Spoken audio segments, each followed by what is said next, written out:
Olá,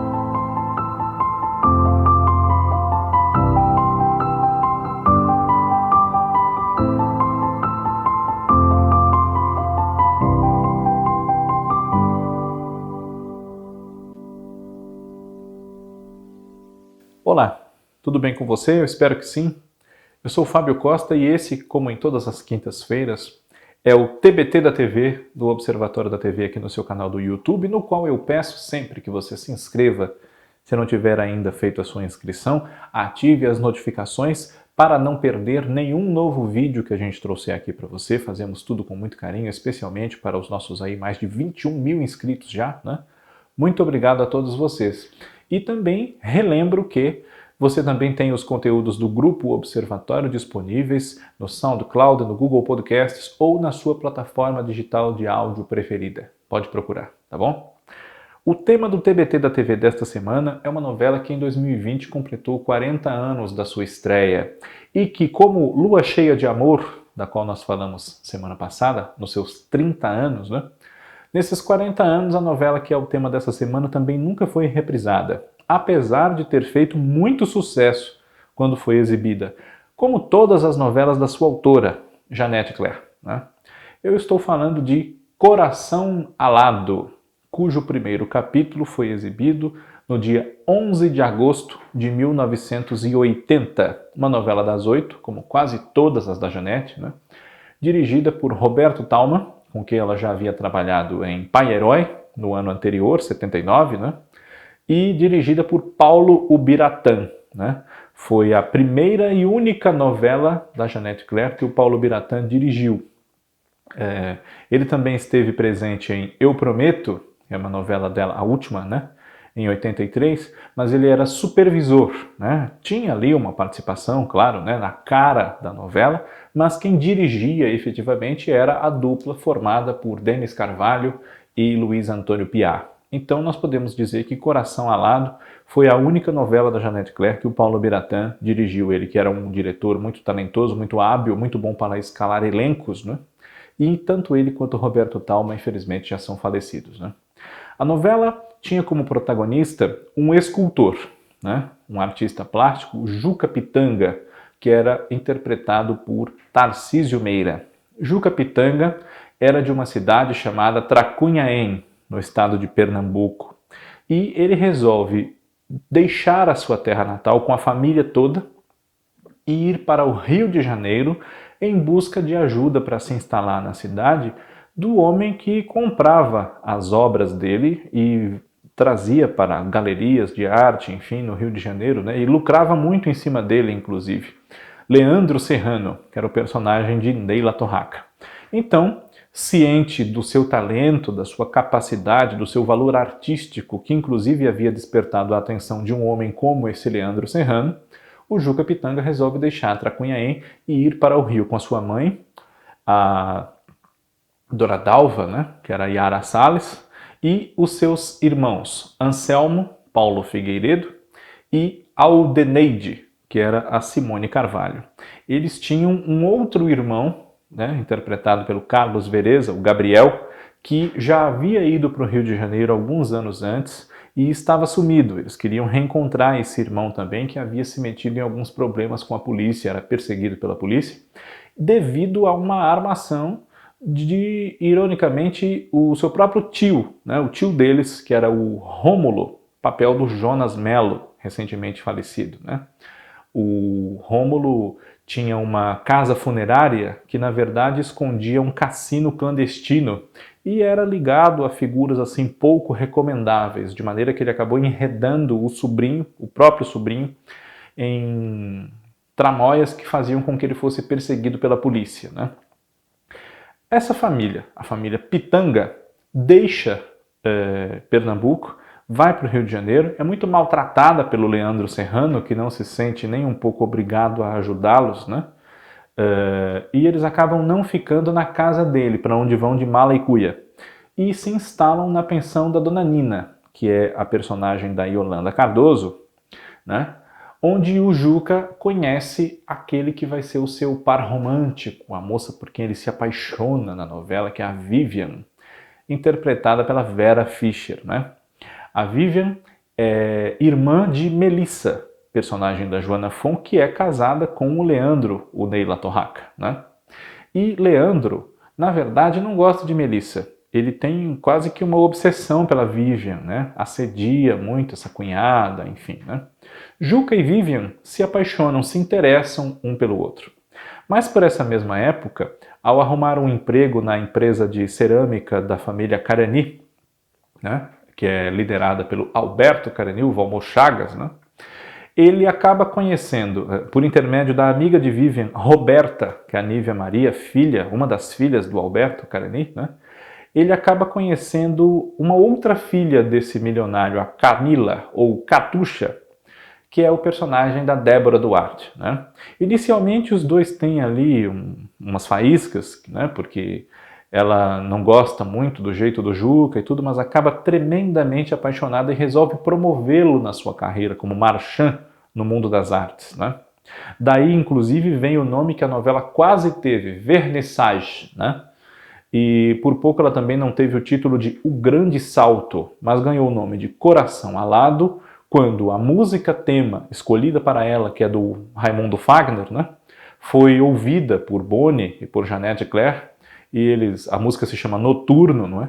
Mas ela tem no início do seu ápice, né, do seu clímax, essa expressão do coração alado, né? Ah, coração alado, desfolharei meus olhos nesse escuro véu, né? Então daí saiu o nome da novela Coração Alado, que é um nome muito bonito, inclusive, né? Pois bem, Juca acaba envolvido por Catuxa, né? Mas antes disso ele tem um caso rápido, breve, com a mãe dela, Silvana Carani, que é a personagem de Bárbara Fázio. Silvana havia deixado os filhos com o seu marido Alberto, largado o marido, e ido viver no exterior, viver em Nova York, onde morava a irmã dela, Cristal, personagem de Tetê Medina, e o sobrinho Piero, o papel do Carlos Augusto Strasser, né? Além da Catuxa e da Roberta, ela também era mãe de Alexandra, a Miriam Rios, e do Alberto Júnior, que era o Mário Cardoso, né? Ela deixou esses 4 filhos, largou o marido, largou os filhos e foi embora. Ela retorna ao Brasil, tumultua um pouco a vida dessa família, porque ela quer a companhia dos filhos, né? De pelo menos um deles, mas eles a rejeitam muito, né? São muito ressentidos pelo fato de terem sido abandonados por essa mãe. E pouco depois, Silvana aparece morta, né? E Juca, pelo seu envolvimento rápido ali com Silvana, que se interessou por ele. E o próprio Alberto são os grandes suspeitos de terem dado fim a essa mulher, né? No final da novela, eles são inocentados, né? Mas a suspeita paira ao longo de toda a história, né? A família Carani, o Carani, né? Ela tem um foco da história, com os seus problemas ali do Alberto, ter criado os filhos sem a mãe, né? Conflitos familiares deles ali. A relação também da família Pitanga, né? Que é uma outra. Né? As novelas da Jeanette Claire têm núcleos familiares bem marcados e conflitos que fazem com que eles se interrelacionem, né? Uma figura ligada aos Pitangas também é um parceiro de trapaças ali do tio Rômulo, que é o Jaime Gamela, papel do Armando Bogos. Ele desenvolve também uma obsessão, uma fixação pela Aldeneide e quer se casar com ela de qualquer maneira, né? Inclusive uma forma de fazer com que a família se prontifique, né? Se disponha a dar a mão da moça para ele, é chantageá-los, né? Ele diz que se não pudesse casar com a Aldeneide, ele vai entregar o Gabriel à polícia, né? Vai dar provas à polícia dos crimes do Gabriel e tudo mais, né? Jaime Gamela, essa figura de fraquíssimo caráter, né? Tem uma ex-mulher, que é uma trocadora de ônibus, uma mulher muito lutadora, batalhadora, que não tem medo de trabalho e nem de qualquer sacrifício que ela tenha que fazer, especialmente em nome das filhas, né? Filha da Dona Nina. Ela se chama Maria Faz Favor e é interpretada pela Araciba Labania. Maria, né? Mas por que Maria Faz Favor? Porque como ela era trocadora de ônibus, ou cobradora, como se diz em alguns lugares, né? Ela precisava ficar pedindo para as pessoas darem um passinho para que outras coubessem dentro dos ônibus, né? Então ela pedia um passinho, faz favor, um passinho, faz favor, e acabou ganhando esse apelido, essa alcunha de Maria Faz Favor. Maria Faz Favor tinha uma filha com o Gamela, chamada Bartira, que era a Rejane Marques, né? E uma filha pequena, a Isabela Bicalho, né? Com um caso antigo que era seu marido, mas não era, né? Um companheiro dela, o Epitácio von Strauss, interpretado pelo Jardel Filho. Um homem de muita lábia, muito inteligente, não exatamente um mau sujeito, né? Mas que usava das armas de que dispunha para tentar subir na vida ali, se imiscuir entre os ricos e quem sabe um dia se tornar um colunista social renomado, como Ibrahim Suede, por exemplo, né? Epitácio von Strauss era tio de Vivian e de Melissa, né? E por isso tinha uma relação ali, elas tinham essa relação com a Maria e com a Dona Nina, né? Mas ele, paralelamente, desenvolvia um relacionamento com uma outra mulher, a Dona Hortência, que era a Eva Todor, né? Mãe do Gerson, salvo engano meu, que é o Diogo Vilela, né? E ele acaba se casando com a Dona Hortência, embora tenha um relacionamento já antigo com a Maria, né? Os personagens de Coração Alado têm nuances assim dúbias, né, para que você, ao mesmo tempo que os odeie, os ame. São muito humanos, né? E nas novelas de Jeanette Claire, essa característica é bastante forte, né? Embora mantivesse características de outras histórias da autora, né, de grande sucesso, O Astro, Pai Herói, Selva de Pedra, enfim, Coração Alado foi muito criticada pela imprensa da época e teve muitos problemas também com a censura, né? Graças aos conflitos das personagens propriamente, a coisas que eles queriam dizer uns para os outros, né? Pela maneira como eles queriam dizer, e também pela questão dessas obsessões do Leandro pela Vivian, do Gamela pela Aldeneide, né? Questões de conflitos que envolviam sexualidade. Então Jeanette Claire era bombardeada pela censura de um lado e pela imprensa de outro, né? Coração Alado foi uma novela muito pichada na imprensa, era chamada de ultrapassada, de pesada, de depressiva, não tinha cenas externas, era gravada só em estúdio, né? Se dizia muito isso na imprensa, e que a novela talvez não combinasse mais com o espírito que havia sido introduzido até pela própria Jeanette nos anos anteriores, né? Especialmente se comparada à sua antecessora imediata nesse horário, que foi de Gilberto Braga, Água Viva, uma novela bastante solar, né? Com os personagens passeando pela praia, muita juventude, né? Personagens jovens ali bastante ativos, né? E os personagens de Coração Alado que moviam a ação não necessariamente eram mais velhos, mas tinham outras personalidades, né? Eram pessoas de outro estilo. Justas ou injustas, as críticas, claro que chateavam muito a autora, né? Mas não a abatiam a ponto de fazer com que ela deixasse a peteca cair. E Coração Alado, apesar de todos os problemas e críticas, fez muito sucesso naquela época, né? Com índices de audiência sempre na casa de 60% dos telespectadores para mais, né? Parece que era como massa de bolo, né? Quanto mais batia, mais crescia. E essa história vai se intricando, né, entre o Juca Pitanga, apaixonado pela Vivian, mas ele se enreda com a Catuxa, acaba se separando da Catuxa porque ela descobre que ele teve um caso com a mãe dela e pode ter matado a mãe dela, né? E nesse meio tempo, separado de Vivian, o Juca acaba deixando a Vivian um pouco vulnerável aos assédios do Leandro, né? E a Vivian é estuprada por esse cunhado dela. O estupro dá origem a uma gravidez, né? E quando Vivian tem a criança, ela doa esse filho para a adoção, o fruto do estupro, né? A novela tem uma passagem de tempo de cerca de 2 anos, né? Durante os quais o Juca também se preocupa em tentar ajudar o irmão, o Gabriel, né? Que é fugido da polícia, né? E a Vivian e o Juca gostam realmente um do outro, né? E ele acaba apoiando muito a Vivian e a Vivian a ele, né? Para que eles superem essa página triste da vida dela e que possam reaver o filho que ela doou e que vai acabar sendo adotado por quem? Por Catuxa, que o cria como se fosse dela e de Juca, realmente, né? As coisas de novela que acabam arrebatando e emocionando a gente, né? No final, o Juca fica com a Vivian.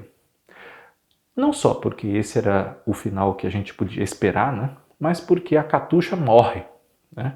Jaime Gamela acaba matando Catuxa por engano, achando que vai matar Aldeneide, que não o quer, né? Ela tinha um namoradinho da sua idade, mais ou menos, o Carlinhos, que foi a estreia do Tarcísio Filho em novelas, né?